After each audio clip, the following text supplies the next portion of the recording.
back. You're watching the news at 7. Gift of the Givers will sit in a corner and travel the world. The relief organization has been honored with a South African postal stamp. The South African Postal Service says this is in recognition of its humanitarian work around the world.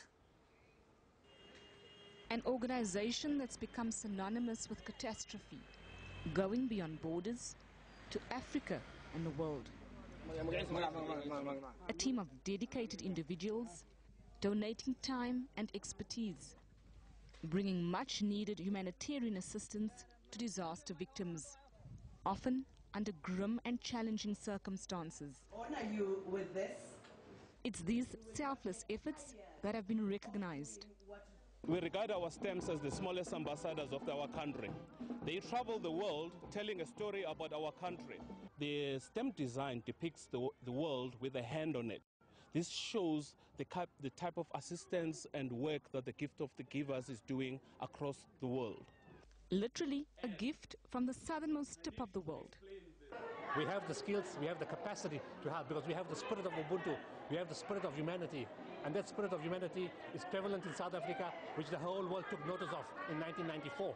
And we're saying it extends beyond 1994 forever. The stamps will be available for a limited period countrywide. In fact, Gift of the Givers is always pushing the envelope. Gillian Pillay, SABC News, Johannesburg. The Department of Rural Development and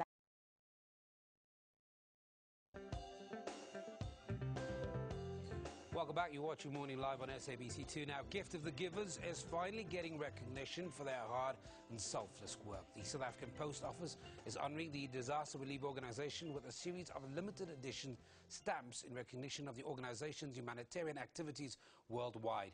The NGO is the largest disaster relief group of African origin and has delivered life-saving aid in the form of search and rescue teams, medical personnel to countries around the world, including Bosnia, Somalia, Malawi, Haiti, Darfur, Sudan, Lebanon and Zimbabwe.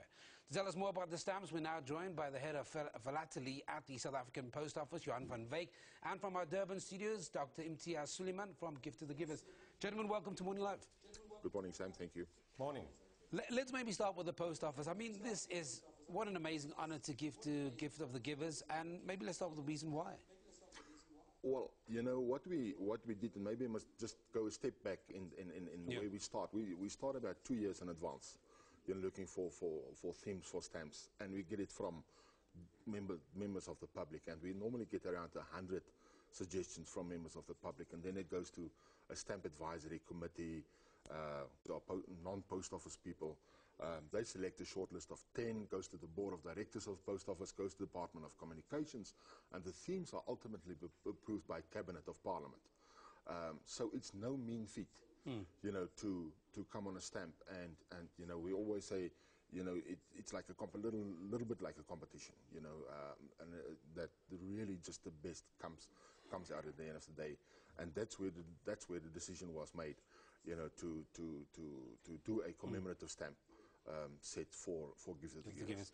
Dr. Imtiaz, it's probably the best time to bring you in now. I mean, what does the recognition mean for the organisation? You've done so much work across so many countries, helped so many people, and this accolade at the end of it. To me, Sam, it's really significant because, as Johan says, it comes from public submission. It implies that the public endorses the work that we do. The Post Office Committee, the directors, the Cabinet and Parliament all endorses the work that we do. The wider message of that is that the South Africa is an Ubuntu nation.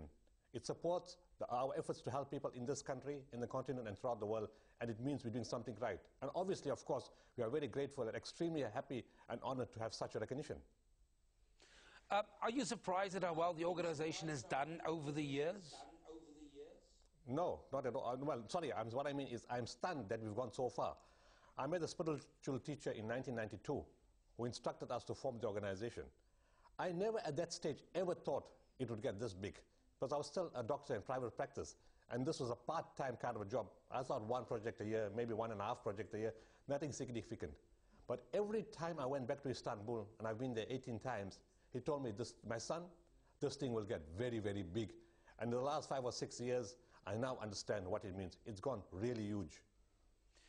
Johan, before I talk about the relevance of the stamps in today's technology-driven age, Talk to me about this design, because it is a puzzle that fits into each other, and there was a huge submission process before there was a final decision made on which stamp would be approved.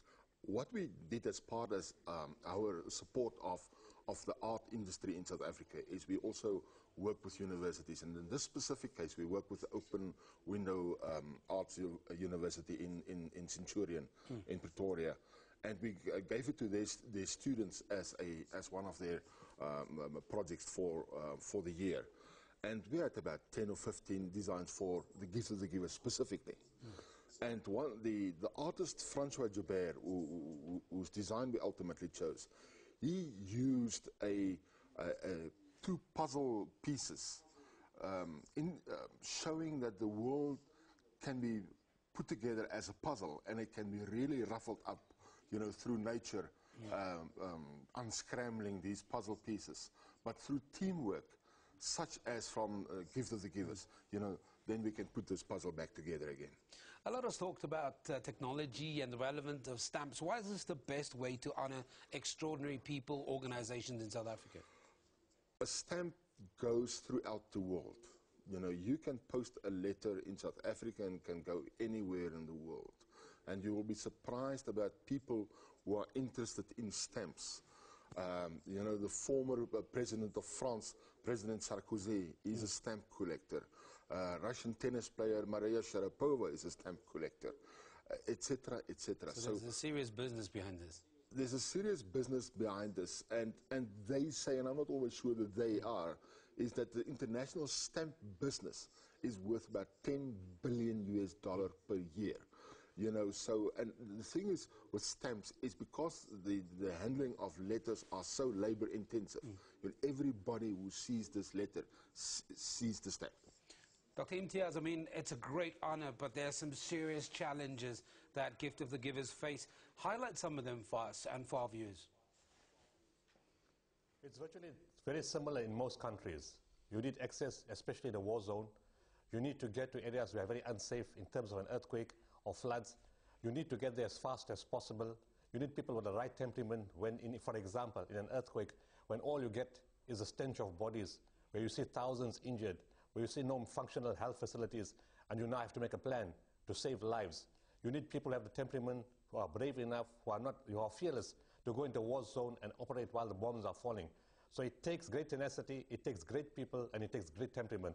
It takes logistics, it takes arrangements, it takes speed, it takes support from government, from our country, from outside the country, public support, media support. It's a whole range of things that come together. But I must say, South Africans collectively, from government downwards to the guy in the informal settlement, have a great spirit of support for us. They make our work easy, and we have great teams with great expertise, both in search and rescue, in medical support, in trauma, in primary healthcare, and in trauma counseling. We have backup support from the public, and because of such awesome support, now manifested through a stamp and through support through Parliament and so many other events and awards through the years, you know, we feel great, we feel encouraged to do what we do, and the teams that go work with their heart, their soul, and their mind completely to deliver service and to save lives. And I'm sure then that begs the question, it's a brand new year, and we forget that we're still in the early part of this year. What is the vision going forward? What's the plans going forward for 2013? I mean, this is a serious accolade voted for by the public. Where you're sitting now, what does the year look like for Gift of the Givers? It's been 2012 never ended. You know, it went into a bomb into 2013. January 1st, the shack fires in Cape Town. We're busy building 100 houses, a model type of house in the area. We've started already. The president opened it last week. We're busy building houses in P in the shack fire. We responded to Mozambique. We're still involved there. We've got a special program for an entrepreneurship program for school kids called Jumpstart. That's already rolling out. We've spent $7 million on the program. Our bursaries are rolling out. There's $5 million committed to bursaries. We also built a hospital in Syria in the war zone, which is functional last week, seeing 90 patients a day. But our focus is really the development of Africa: health, education, technology, agriculture, and water, because that's the way forward for this country and for this continent. Gentlemen, thank you very much for joining us here on Morning Live and spending your time with us. That was Head of Philately at the South African Post Office, Johan van Wyk, and from our Durban studios, Dr. Imtiaz Suleiman of Gift of the Givers, talking to us about a limited edition stamp in honor of the organization's selfless humanitarian work. And I must tell you, it's amazing. Talk to us. Let us know what you think. It's on Twitter, @MarshallSam, @Lebotinani, or just mail us morninglive@sabc.co.za.